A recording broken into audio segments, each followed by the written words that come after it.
અમરેલી જિલ્લાના વડિયા તાલુકાના જંગર ગામે રાજ્યના ઉર્જા મંત્રી કૌશિક વેકરિયાની ઉપસ્થિતિમાં જંગરને સંપૂર્ણ સોલાર વિલેજ જાહેર કરવામાં આવ્યું। દાતા હરેશ વસાણીના આર્થિક સહયોગથી ગામના 350થી વધુ ઘરો પર સોલાર પેનલ લગાવવામાં આવી છે, જે ગ્રામજનોને મોંઘા વીજ બિલમાંથી મુક્તિ અપાવશે। સાથે જ વડિયા તાલુકાના 42 ગામોમાં જળસંચય મહાઅભિયાનનો પ્રારંભ થયો। આગામી 2 મહિના સુધી હિટાચી મશીનોથી તળાવ અને ચેકડેમ ઊંડા કરવામાં આવશે, જેથી ભૂગર્ભ જળસ્તર ઊંચું આવે અને ખેડૂતોને સિંચાઈનો લાભ મળે। અમરેલી કુકાવાવ જે મારી વિધાનસભા છે એ અનુસંધાને કુકાવાવ વિસ્તારની અંદર 45 જેટલા તળાવનું આજે અમે ખાતમુહૂર્ત કર્યું છે।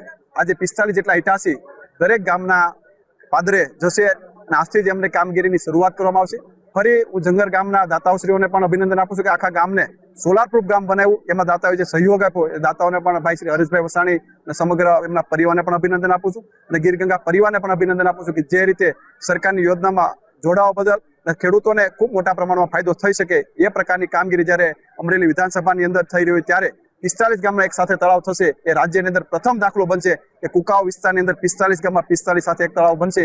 એક આપણા ખેડૂતો માટે ખૂબ સારી વાત છે અને સરકારનો સવિશેષ આભાર પણ માનું છું। સૌથી અગત્યનું તો એ છે કે આ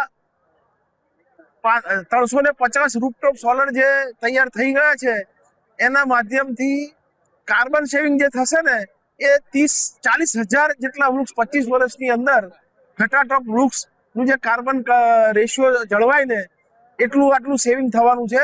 એટલે આ દાખલો ગામે ગામ પહોંચે અને વતનના રતન એટલે જે ગામથી શહેરની અંદર વસતા હોય અને પગભર હોય એટલે પોતાના ગામમાં વિચાર કરે અને આદર્શ ગામ અમારું ગામનો નમૂના લઈને અને સૌ પોતાના ગામમાં આવી યોજનાઓ કરે